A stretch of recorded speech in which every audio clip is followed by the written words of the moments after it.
Ah, agora sim. Peraí, vamos lá.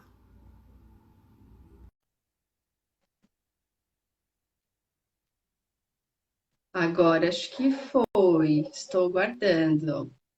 Ah, Você está de ponta cabeça. pois é, eu imaginei que eu fosse estar de ponta cabeça. Pera aí que nós vamos arrumar. Pronto, só um minutinho. Só um minutinho. Oi, gente que está entrando de novo. Desculpe, Agora tive sim. que derrubar e agora eu voltei. Deu certo. Tudo bom? Tudo bem, e você? Tudo bom também. Agora, agora Cadê deu as certo. pessoas? Tinham várias pessoas já, e aí eu tive que derrubar. Tomara que essas pessoas me achem agora. Que estranho, não estava aparecendo para você? Não, entraram várias pessoas ao vivo, mas eu não te via. O teu status não aparecia como se você tivesse começado uma transmissão. Gente, que estranho. Bom, vamos lá. Acho que as pessoas estão entrando novamente. Acho que sim. Silene entrou de novo. Ah, Vamos lá. Vamos esperar mais um pouquinho para as pessoas que já tinham entrado, para ver se elas entram de novo. Que eu já tinha uma uhum. galera, todos os meus amigos, as maquiatrizes. Peraí, deixa eu ver. Eu até queria. Eu tava falando aqui pro pessoal que é a minha primeira live, a sua também, né? Também é verdade. Nossa primeira live. Assisto várias, acompanho, mas nunca fiz uma. Eu queria saber como que fixa o tema da live aqui. Poxa, Ai, precisamos fazer um tutorial disso. precisamos. Eu queria colocar, deixar escritinho aqui, sabe? O tema para as pessoas saberem sobre o que a gente está conversando.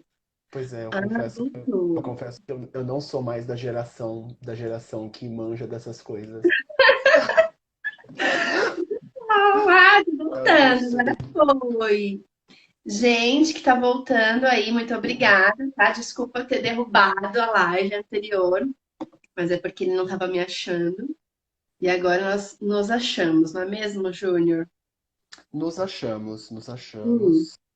Bom, gente, as Estamos pessoas vão aqui. entrando e enquanto isso eu vou avisando aqui algumas pessoas sobre qual é o intuito dessa live, né? Eu quis fazer essa live primeiramente para a gente poder trocar ideia, conversar com quem é do meio e até com quem não é mesmo maquiador, enfim, quem não trabalha nesse meio da beleza, para a gente tentar fazer alguma coisa relacionada ao que está acontecendo agora, né? Essa questão da pandemia e tudo, e da gente trazer um conteúdo com relevância, né? Porque eu não vejo muitas pessoas falando sobre isso que a gente vai falar aqui, que é Uhum. descontaminação de materiais profissionais, enfim, materiais de maquiagem e pincéis, que eu até fiz um vídeo, uns stories essa semana falando sobre os pincéis especificamente.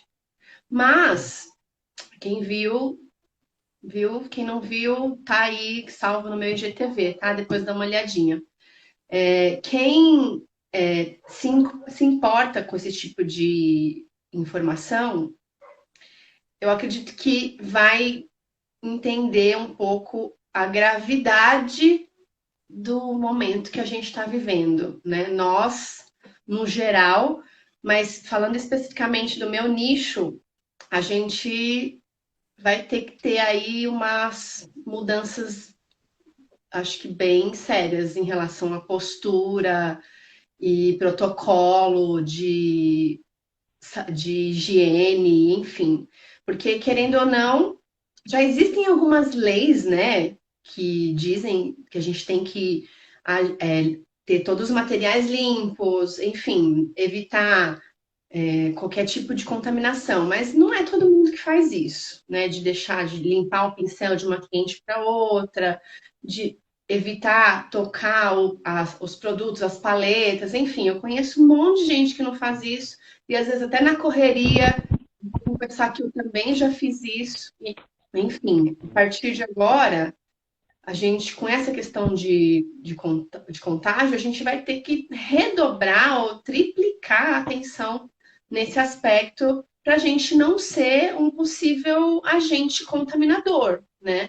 A Uhum. gente já é, na verdade. Eu já sei, já descobri e fiquei sabendo de vários casos de gente que pegou herpes, gente que, sei lá, teve aquela mina lá nos Estados Unidos que ficou paraplégica porque usou o pincel da amiga, né? Você já ouviu essa Uhum. história? Já. Então, assim, a gente sabe que o nosso trabalho ele exige um certo cuidado com essa questão. Então, a partir de agora, eu acho que a gente vai precisar falar mais sobre isso e trocar informações para a gente não ficar alheio às mudanças que vão precisar ser feitas. É, Esse é o já grande vou. motivo de eu querer fazer essa live aqui com vocês hoje. Aí já aproveito, você fez um comentário aí sobre regulamentação. Acho que é Mari. A Mari fez um comentário que, infelizmente, não existe nenhuma regulamentação específica para nós nesta área. Acredito que ela está comentando em relação à área de... Deixa eu voltar aqui, peraí, pronto, voltei. É, a A Mari área é maquiadora, ela deve estar falando em relação à nossa área mesmo. Mas espera só um minutinho, Júnior, antes da gente responder a pergunta da Mari e alguma outra pergunta que surgir, eu gostaria que você Uhum. se apresentasse antes, porque a maioria das pessoas que estão aqui não te conhecem. Então, eu queria que você Sim, vamos lá. dissesse um pouquinho quem é você, um pouquinho da tua trajetória, o que você faz, Uhum. tá bom? Então, vamos lá.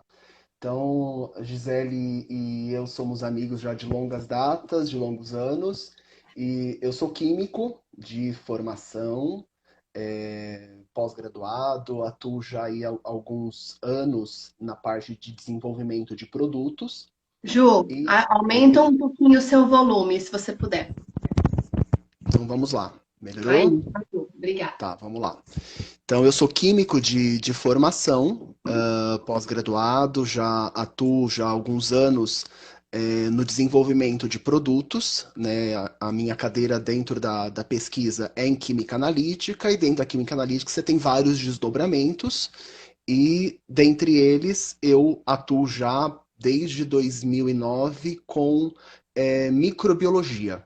Então, a microbiologia é um universo que vai desde a da conservação e preservação de produtos até a área de agricultura, alimentos, cosméticos, toda a parte de desinfetantes, porque dentro agora para uma questão de regulação, né? Dentro da Anvisa, todos os produtos usados para fazer controle microbiológico são chamados de saneantes.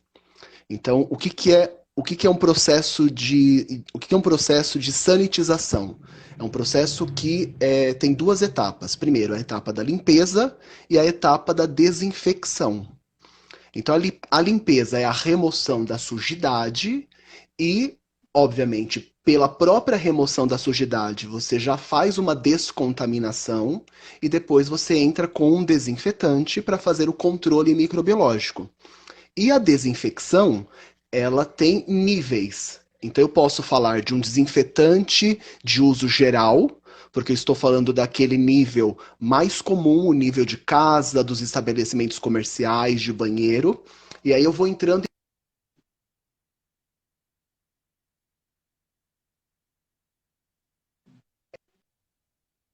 no último nível, alto nível. Antigamente, existia uma categoria de esterilizante químico. Hoje, tecnicamente, esse produto não existe mais. Existe um desinfetante de alto nível, porque ele tem uma capacidade de destruir micro-organismos complexos. Então, esse segmento, alguns de muitos, eu sou professor universitário para química, farmácia, nas engenharias, para medicina. Então, eu acabei me enveredando nessa área de controle biológico, porque é uma área de interface. A química é uma ciência de interface, né? Atua com outras áreas do conhecimento. A área do cosmético também já fez parte do meu roteiro profissional. Eu atuei durante uns anos numa indústria cosmética, né, focada em cabelo, mas também dei apoio a alguns projetos de pesquisa focados em maquiagem, porque orientando alunos da iniciação científica, aluno adora projeto e sempre traz inovações. Eu já orientei um trabalho, por exemplo, avaliando metais pesados em maquiagem, os efeitos alergênicos, por exemplo, de presença desses metais sobre a pele, sobre a mucosa. Então, você tem um campo de pesquisa bastante vasto. Que E aí a legal. Gisele me pediu ajuda para a gente discutir esse assunto hoje, porque é um tema preocupante, né? Eu tenho participado de algumas técnicas e de alguns grupos de comitê de crise que estão sendo montados aí e buscam exatamente apoio dos profissionais aqui para conseguir fazer a escolha de melhores produtos para que a gente consiga ter aí um controle da infecção. Neste caso, hoje nós estamos passando por uma crise que está... Ju, deixa eu te interromper um pouquinho. Tá me ouvindo bem? Aqui tá travando e tem algumas pessoas falando que tá travando. Você tá perto do seu roteador? Está aqui do meu lado. Vou tentar... Deixa eu fazer uma coisa aqui. Só um momentinho. Porque até para mim tá travando aqui também um pouco.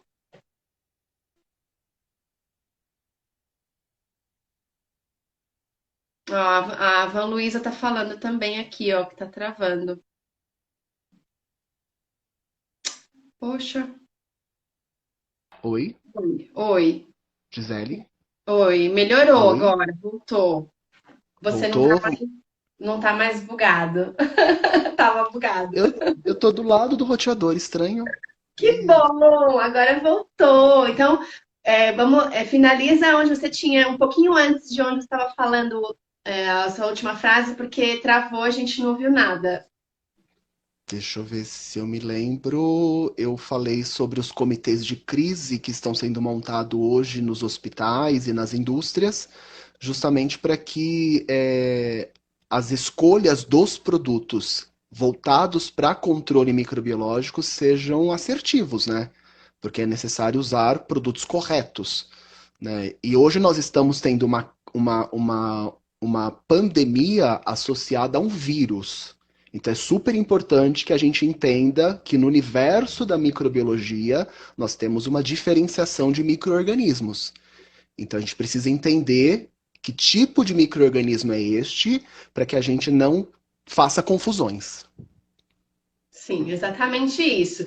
Inclusive, agora que o nosso amigo já se apresentou, eu gostaria muito de pedir para que a gente começasse esse bate-papo falando sobre uma das coisas que eu acho que é mais básica em questão de conhecimento, que assim como você mesmo já me disse, a gente aprendeu isso na escola, só que Uhum, algumas pessoas já saíram da escola há mais ou menos 20 anos, que é o meu caso, e eu já nem lembrava mais disso, e eu acredito que muitas pessoas não lembram e também não sabem a diferença.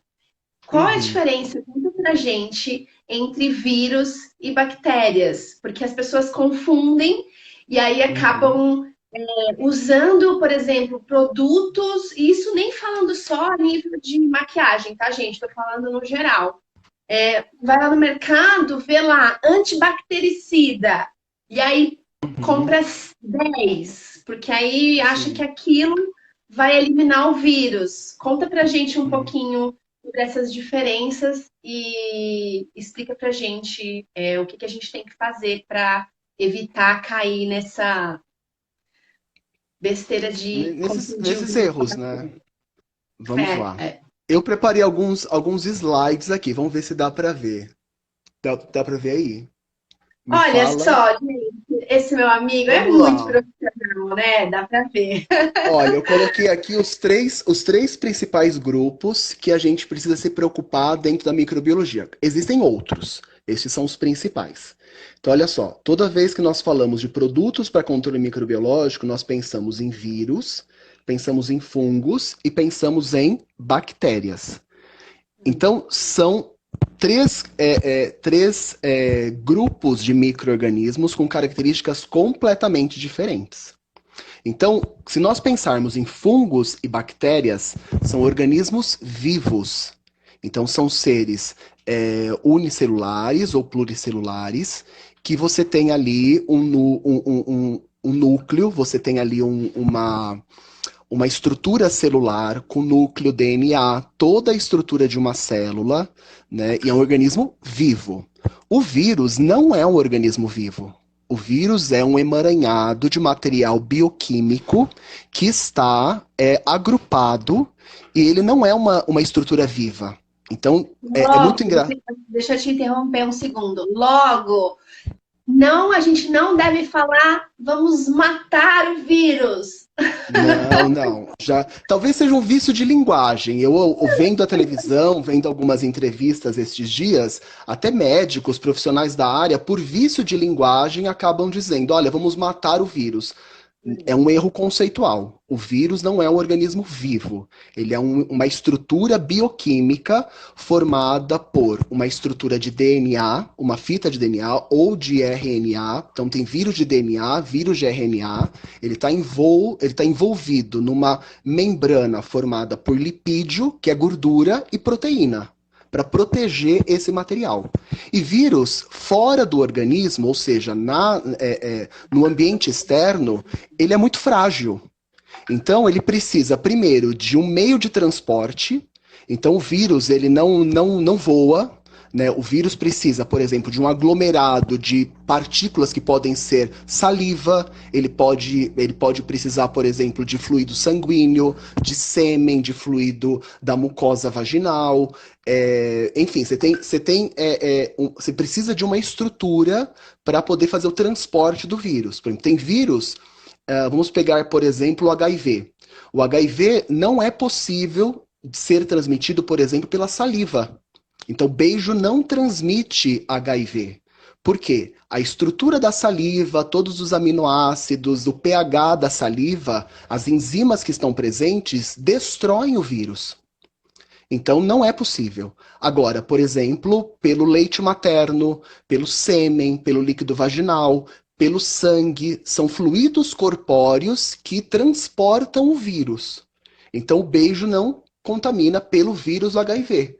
Porém, vamos pegar o coronavírus ou a influenza, que são vírus também completamente diferentes. Vírus da influenza é uma coisa, coronavírus é outra. Então, é um erro muito grosseiro dizer que coronavírus é gripe. Não tem nada a ver, são coisas completamente diferentes. Os sintomas são parecidos, mas o agente infeccioso é completamente diferente.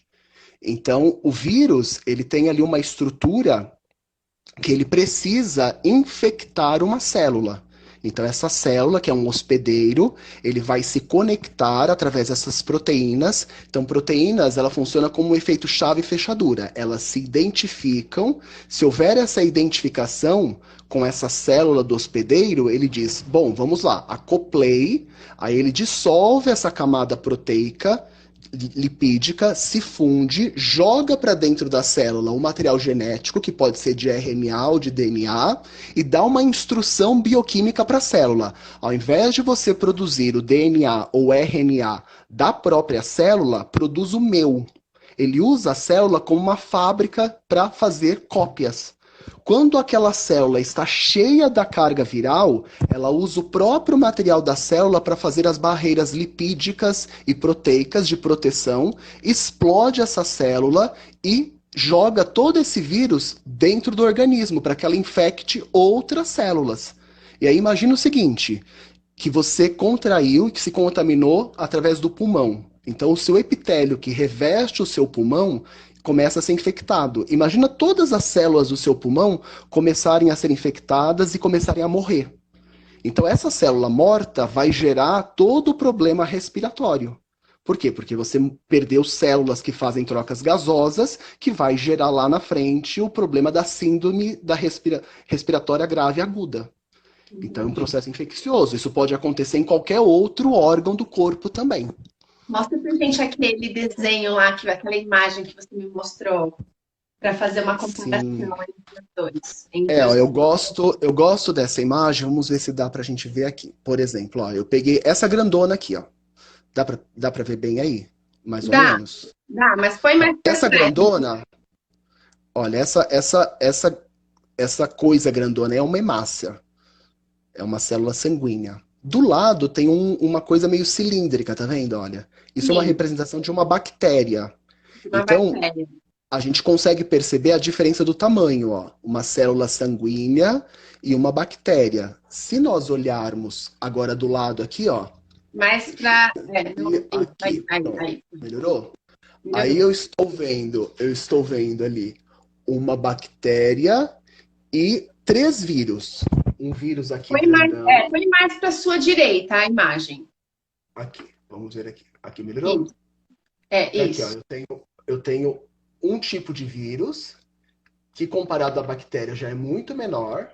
Aqui eu tenho um vírus que pode ser, por exemplo, a representação do vírus do HIV.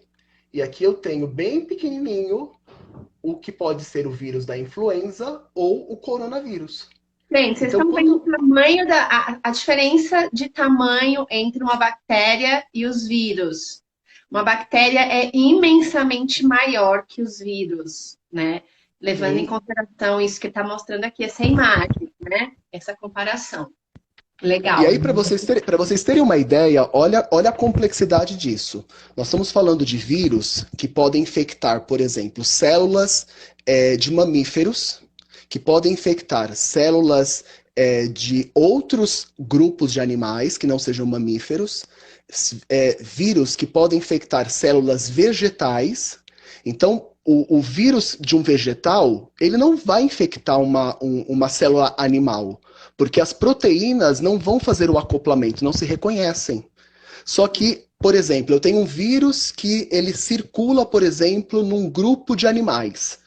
Quando ele encontra, por uma questão de sobrevivência, uma necessidade de fazer uma mutação genética, ele se adapta para infectar uma outra espécie. Então é quando o vírus sai de uma espécie e vai para outra. Quando ele não encontra nenhuma espécie para se infectar, ele fala e pensa assim: bom, eu vou. Bom, o vírus não pensa, né? Estou usando o animismo de Bachelard, né? Ele se adapta bioquimicamente para sobreviver.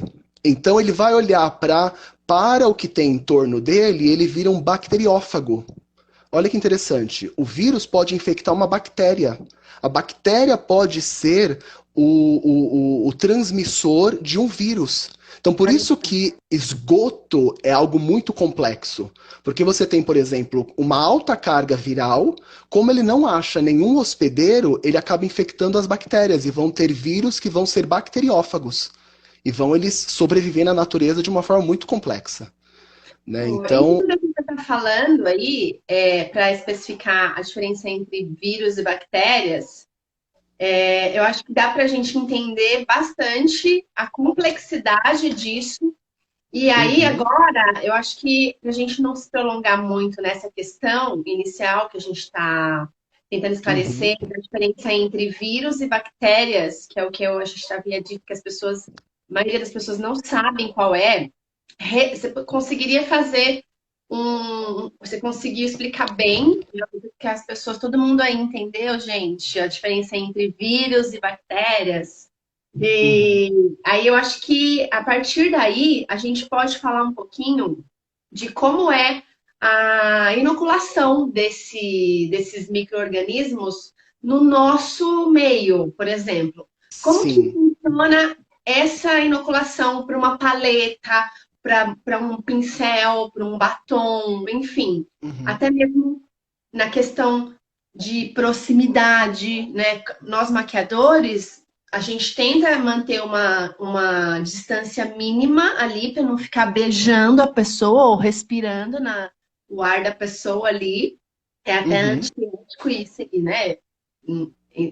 Muita gente faz isso, de ficar muito pertinho. Mas eu tento, né, evitar chegar muito perto.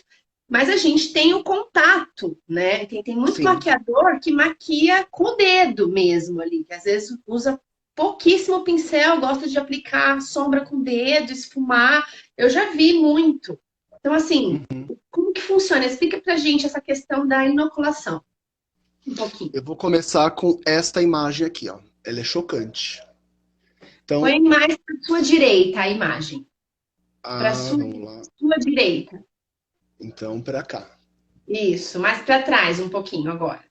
Aí, foi, deu. Dá pra ver? Dá para ver, são duas mãos Duas mãos cheias. dando um aperto de mão, e se nós pudéssemos enxergar os vírus, as bactérias e os fungos que estão presentes nela, nós não daríamos a mão para ninguém. Então, naturalmente, é chocante. Por isso que a gente adquiriu esse hábito, que deveria ser um hábito corriqueiro de lavar as mãos. Então, lavar a mão com água e sabão destrói boa parte dos micro-organismos que estão presentes na pele, inclusive o vírus. Então vamos lembrar lá da definição do vírus. É uma estrutura de material genético, RNA ou DNA. No caso do coronavírus, é um vírus de RNA, protegido por uma camada proteica e lipídica. Lipídio é gordura. O que dissolve gordura? Sabão. Sabonete. Então, o sabão, ele vai dissolver essa camada lipídica. E ao dissolver essa camada lipídica, o material do RNA que está protegido, ele extravasa. Então, você está fazendo uma desnaturação das proteínas. Então, o vírus, ele consegue ser destruído com muita facilidade. Por isso que água e sabão resolve essa contaminação que nós estamos passando para esse vírus, água e sabão resolve. Outras bactérias também possuem essa camada lipídica de proteção. Então, a água e sabão já diminui 99,9% das bactérias presentes no nosso corpo. Então não precisa comprar Protex, não precisa comprar sabonete desgermante, Soapex com triclosan, a não ser que você esteja com uma infecção de pele ou que você tenha que fazer um tratamento específico com sabonete desgermante. Para o nosso dia a dia, o uso de sabão e água já é suficiente para deixar nossa pele livre das bactérias e dos fungos que fazem parte da nossa flora microbiológica da pele. Só que imagina, é a minha flora microbiológica. Se eu começo a tocar nos olhos da Gisele, nos lábios, na mucosa da Gisele, certamente eu tenho uma determinada carga microbiológica, uma flora microbiológica que não é a mesma que a dela. E aí eu posso infectá-la com uma determinada, algum micro-organismo que ela não tenha resistência ou que ela não tenha tido contato, ela não está imunizada a isto. Né? Por isso que a lavagem das mãos ela é um protocolo muito saudável e que deveria fazer parte do hábito de todas as pessoas. Bom, Se vocês gente. lembrarem, quem tem a minha idade e a idade da Gisele, deve lembrar que quando nós éramos adolescentes... Pois é. Mas alguém deve lembrar do surto de cólera. Lembra, Gisele? Lembra? Quando nós tivemos, né? Então nós tivemos um problema de muitas pessoas morrendo por causa de cólera. Cólera é um bacilo, é uma bactéria, né? Que causa toda uma infecção no teu trato digestório e intestinal. Então você vai ter uma diarreia e aquilo pode te levar ao óbito. Então, naquele momento, daquele surto, naquela epidemia de cólera, nós estávamos falando de uma bactéria. Então, obviamente, eu precisava desinfetar os alimentos ou não podia comê-los crus. Né? Então, e tinha que usar uma água de boa qualidade. Por quê? A cólera ela estava presente na água, mesmo uma água tratada que não estivesse clorada. Então, quem tinha problema de saneamento básico, que há muitos anos atrás a nossa pobreza era muito maior, então isso era um grande problema, né? Nós temos, por exemplo, outro problema de vírus. A dengue, a zika, são todos vírus, mas são transmitidos de que maneira? Por um mosquito. Então você percebe? Se não é um mosquito, o vírus não consegue infectar o ser humano. Bom, No gente, caso... resumindo, eu vou te interromper para a gente conseguir focar um pouco no que a gente veio falar aqui, que é em relação às coisas de Maquiagem. higienização de Vamos voltar, maquiagem. para não Não ouvi perdermos o falar, eu foco. acabei de olhar aqui, já são 9h35 e a gente não falou nada ainda sobre isso. Eita, vamos lá. Então, aí esse cuidado com a maquiagem, vamos lá, a Gisele já puxou um gancho para a gente falar de inoculação. Então vamos pensar, nossa pele, eu comecei com o desenho aqui da pele, contendo ali um grupo de micro-organismos. Esses micro-organismos, eles já estão presentes no nosso ambiente. Então a gente tem aqui em suspensão esporos de fungos, o fato de eu falar, eu já estou colocando a minha saliva tem bactérias que são normais e vão contaminar a superfície. Então vamos pensar agora como formulador. Então, eu e a indústria, o químico responsável pelo produto, quando ele formula um produto cosmético, e vamos pensar agora nos produtos para maquiagem. Então, um pó compactado ou uma substância líquida, pastosa, além de todos os ingredientes, dos corantes, eu preciso também colocar os chamados conservantes ou preservantes. É a mesma coisa. Qual é a finalidade disso? São substâncias químicas que vão estar ali numa determinada concentração para impedir que bactérias e fungos cresçam. Então, o que é crescer? Então, imagina que eu abra o potinho e encoste o dedo, ou use o batom, ou use um pincel e encoste lá. Quando eu faço esse movimento, eu estou levando ali uma certa quantidade de micro-organismos. Esse micro-organismo inoculou o meu produto. Eu transferi esse micro-organismo para lá. O meu creme, a minha maquiagem, o meu cosmético, ela tem ali um monte de substâncias que elas são nutritivas para esses fungos e essas bactérias. Hoje você tem muitas matérias-primas que são formulados a partir de açúcares complexos. Você tem ali substâncias que a própria bactéria ou o próprio fungo vai usar como substrato de alimento.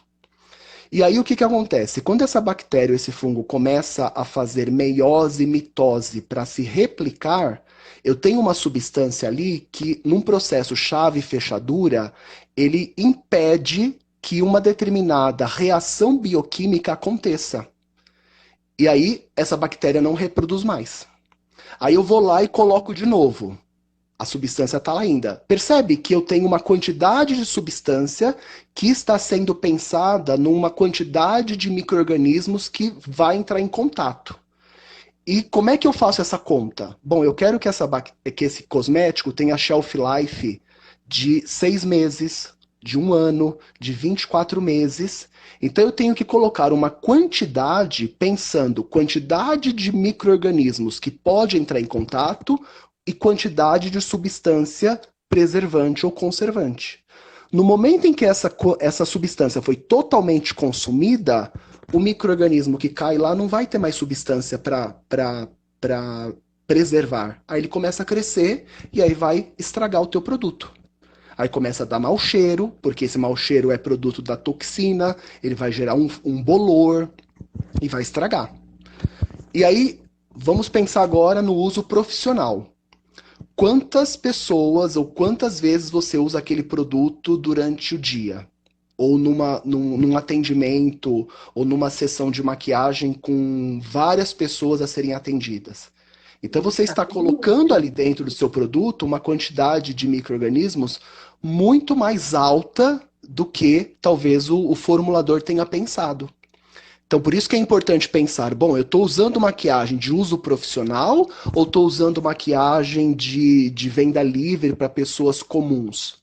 Porque é óbvio, o formulador também precisa pensar nisso. Se é de uso profissional, eu vou ter que ter um cuidado na contaminação e na carga de preservantes, vai ter que ser muito mais alta. Né? Agora, se eu estou pensando numa maquiagem, que palavra eu poderia usar, Gisele? Maquiagem de uso profissional e maquiagem de uso o quê? Caseiro? De uso... A gente usa o termo consumidor final e maquiagem profissional, de linha profissional.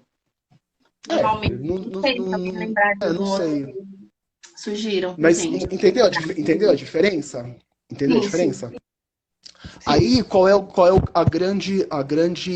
acho que é o grande desafio. Por exemplo, eu até peguei aqui um produto da Avon, um Renew Clinical.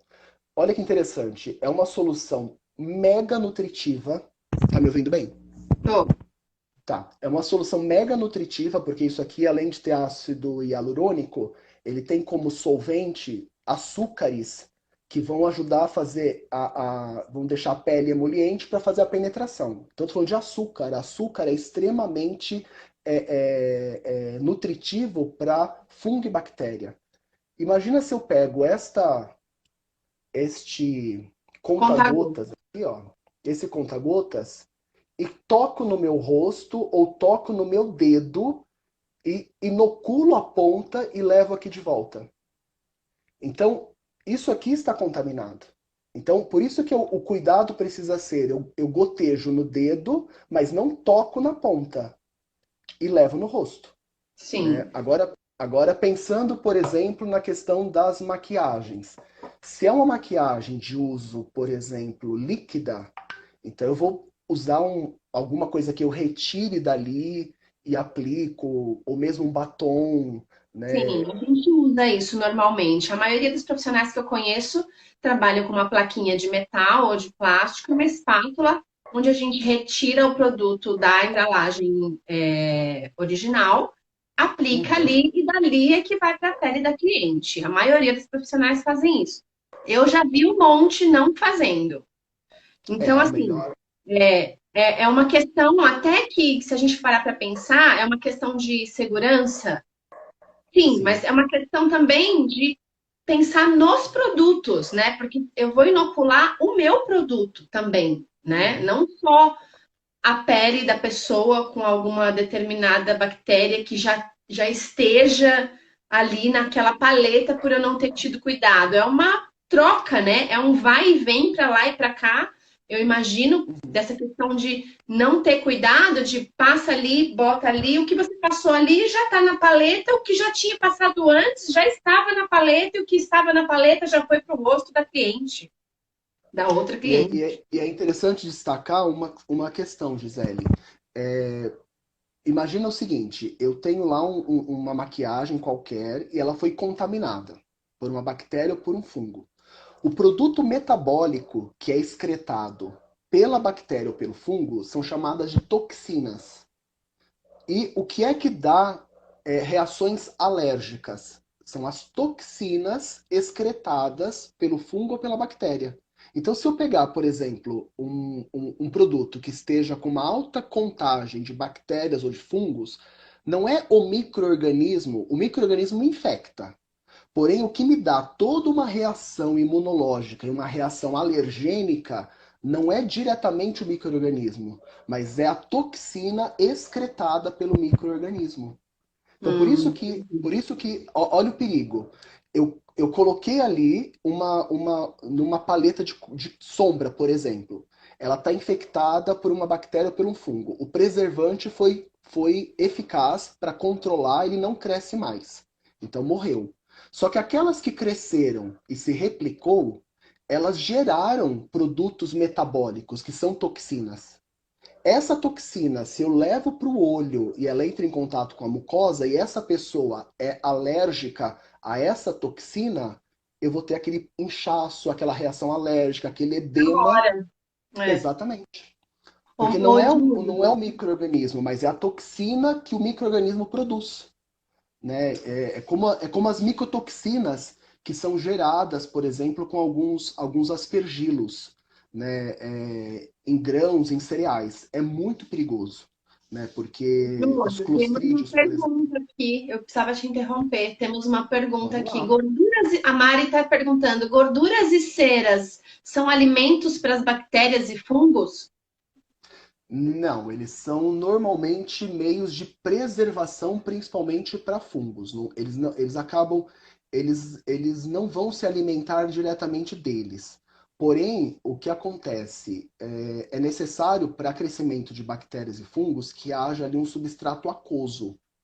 Então, normalmente os produtos que são oleosos, eles são menos suscetíveis à contaminação microbiológica. Porque uma das condições para ter esse crescimento é ter uma fase aquosa. Mas hoje, o que você tem? Você tem muitos produtos que são emulsões. Então você tem uma fase aquosa, uma fase oleosa, e isso dá mais fluidez, isso deixa o cosmético com aquele aspecto menos pesado, né? Porque você tem uma parte da sua formulação que é água, uma parte da sua formulação que é óleo, e você coloca ali um agente emulsificante. Você faz uma emulsão. Então ele parece um óleo, porém ele tem uma alta quantidade de água. Se você tem um produto que é basicamente formulado com muito óleo, ele é menos suscetível à contaminação microbiológica. Porém, ele vai usar outros ingredientes ali para se alimentar metabolicamente. Legal. Entendeu, Mari? Se não entendeu, depois você fala aqui, a gente volta. Tem uma outra pergunta aqui da Mari Júnior. Quanto tempo demora para essas substâncias eliminarem os micro-organismos que entraram em contato com o produto? Vamos lá.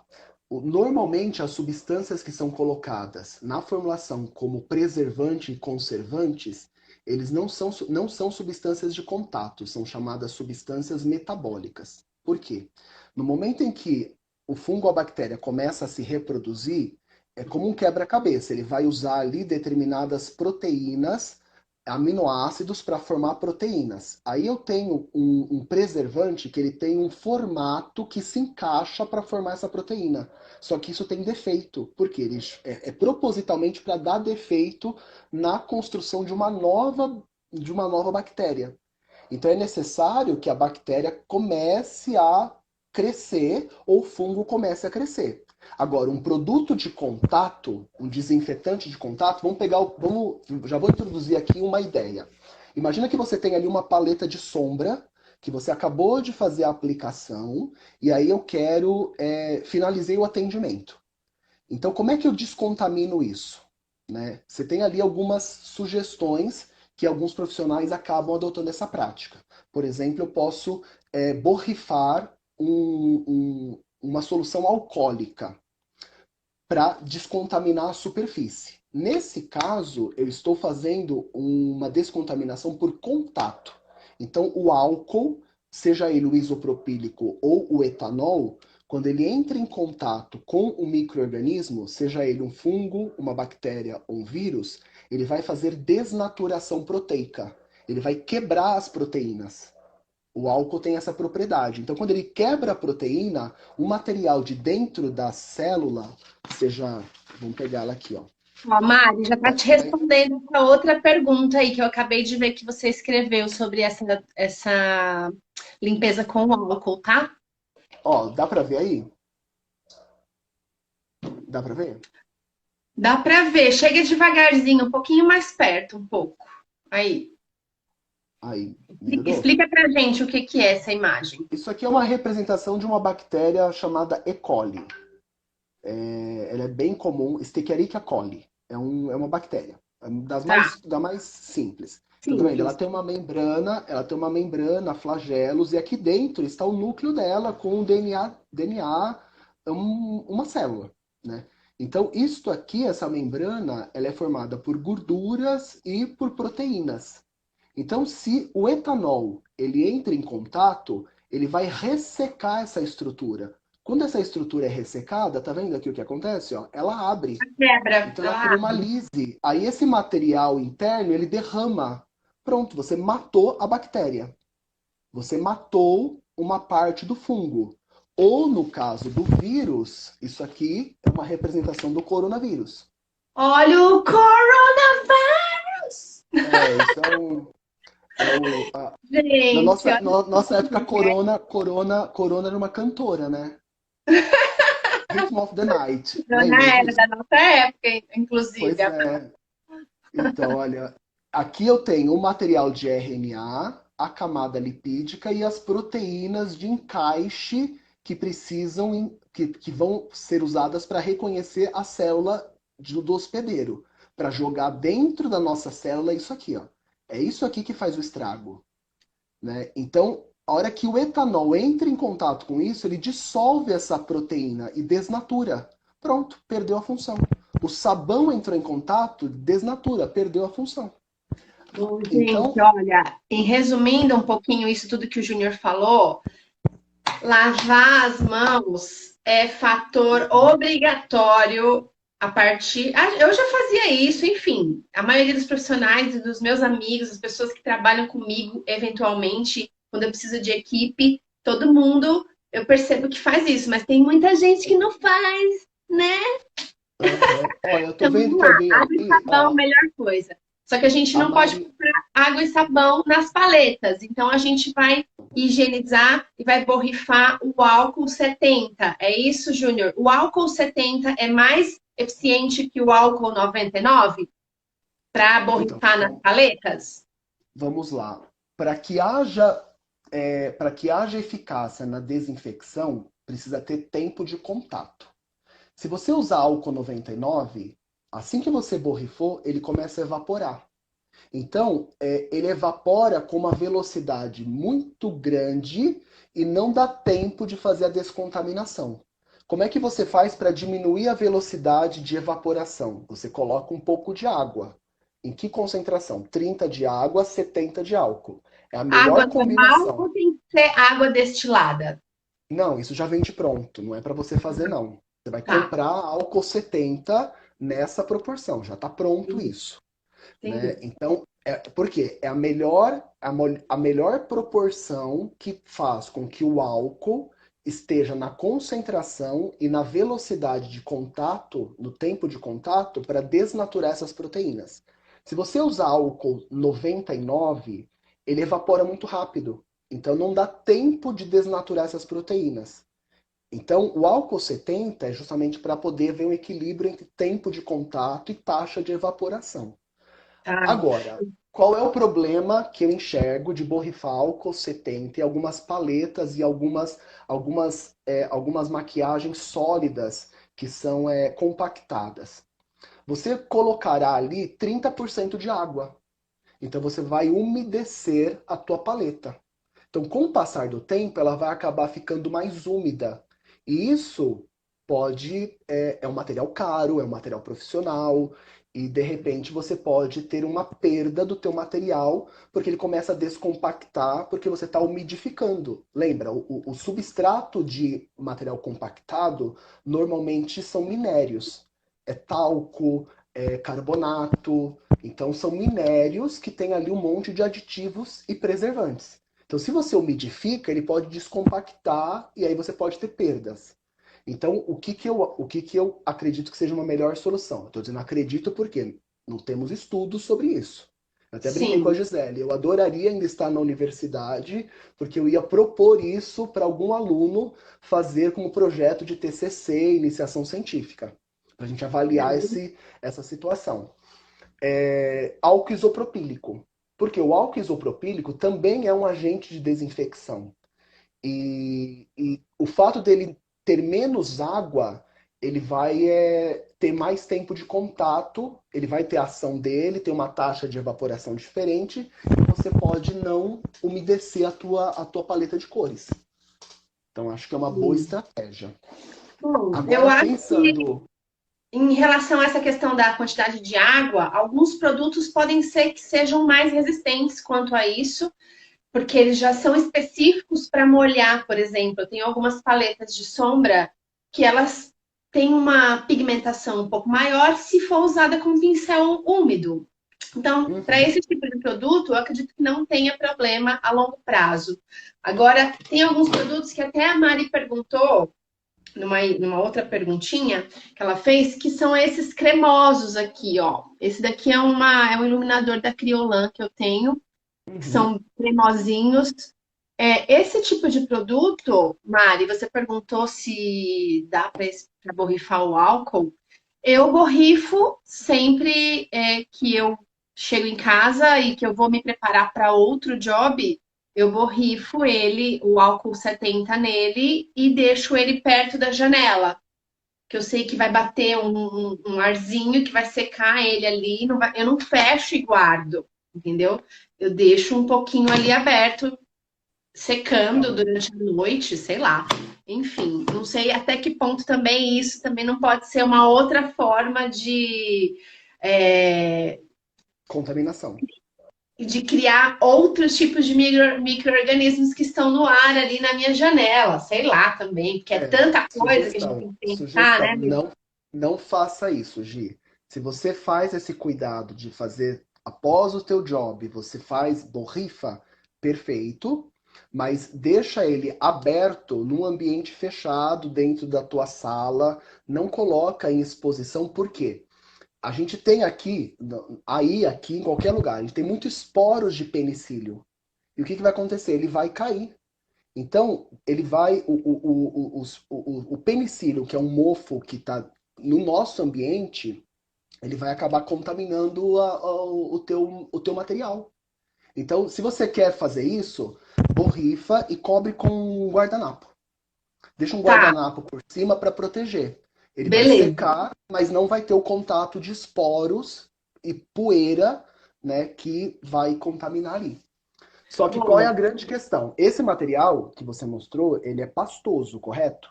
Cremoso, é.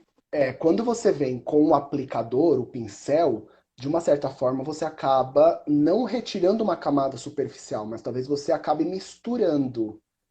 Então aí começa um complicador, porque se você misturou, não tem mais uma contaminação só de superfície. Você acabou criando ali uma mistura que vai parecer isso aqui.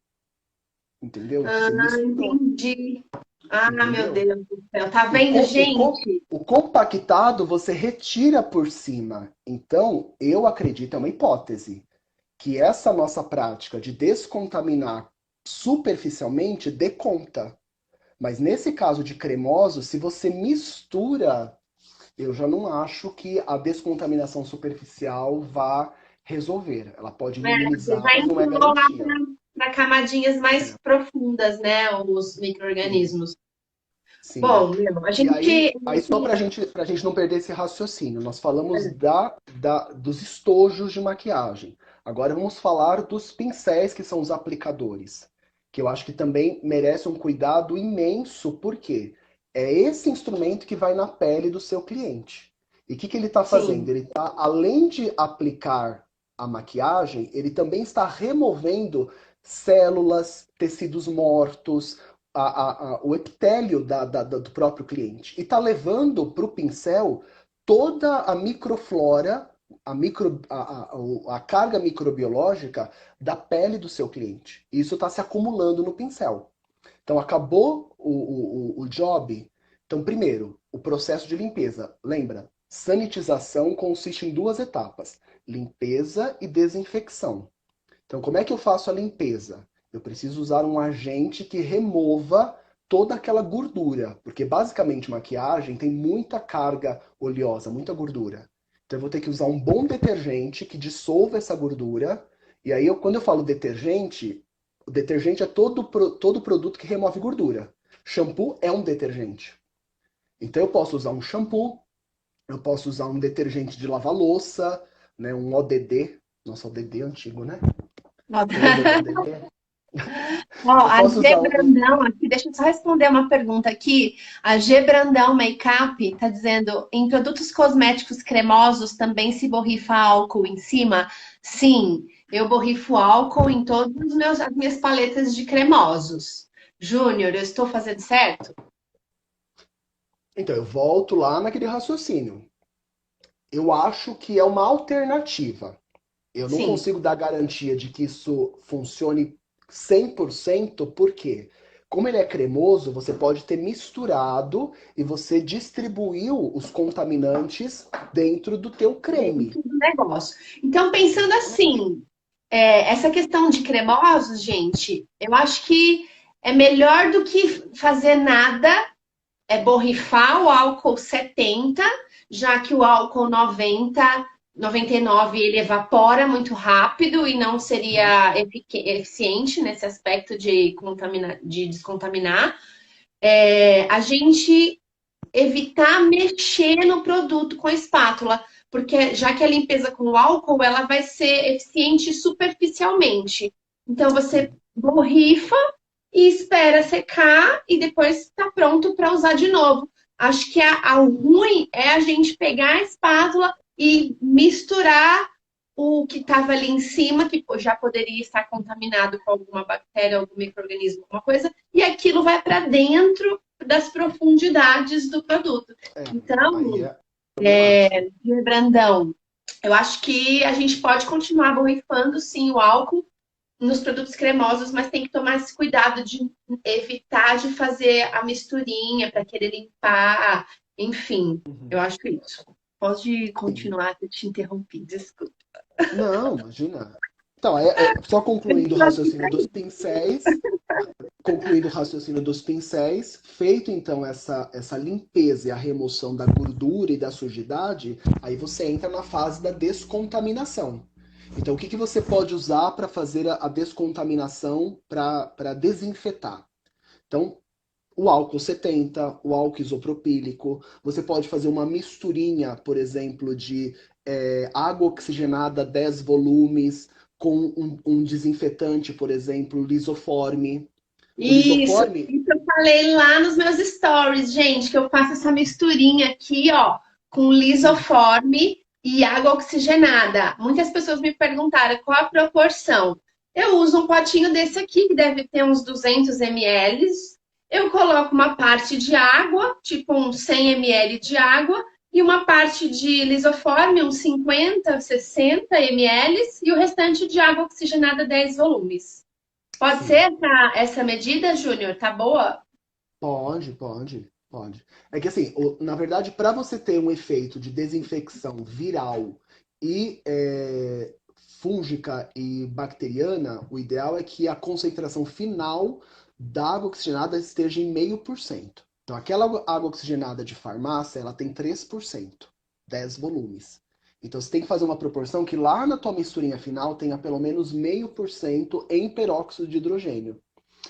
A desvantagem de você usar desinfetante tipo lisoforme. Normalmente esses produtos vêm com essência. E talvez não seja uma essência muito boa, né? Ai, Porque não, fica. um Depois cheiro de some o banheiro. cheiro. Depois eu ensinei lá no Story como faz para limpar, para desinfectar com o lisoforme. Gente, na hora que eu borrifo nos pincéis, fica um cheiro, né? A água Uhum. oxigenada ameniza um pouco, mas no outro dia, com eles já estão secos, fica só mais o cheirinho do shampoo mesmo. Não fica muito, não É, é, porque, não porque, incomoda. porque a essência normalmente de desinfetante, aí pensando agora na tecnologia lá de composição de essências, né? Você tem as notas de cabeça, que são as notas leves, e as notas de fundo. Normalmente desinfetante não tem nota de fundo. Justamente por quê? Para não ficar persistente. Quando você aplica, você sente aquele cheirão e depois de um tempo já desapareceu. Por quê? Você não tem notas de fundo, que é aquilo que dá persistência para a essência. Mas as notas de cabeça, que são aquelas notas de explosão, a maioria dos desinfetantes para banheiro tem aquele cheiro característico. Então, se a pessoa não se incomodar, ou se ela encontrar desinfetante sem cheiro, é melhor. Porque Ô, os gente, desinfetantes, de uma forma geral, a gente falou de lisoforme. No passado, o princípio ativo do lisoforme era formol. O formol é um excelente agente bactericida e fungicida. Porém, formol está proibido desde 2002. Não existe desinfetante no mercado com formol. Lisoforme é uma marca comercial. O que eu tenho ali dentro? Eu tenho amônia quaternária.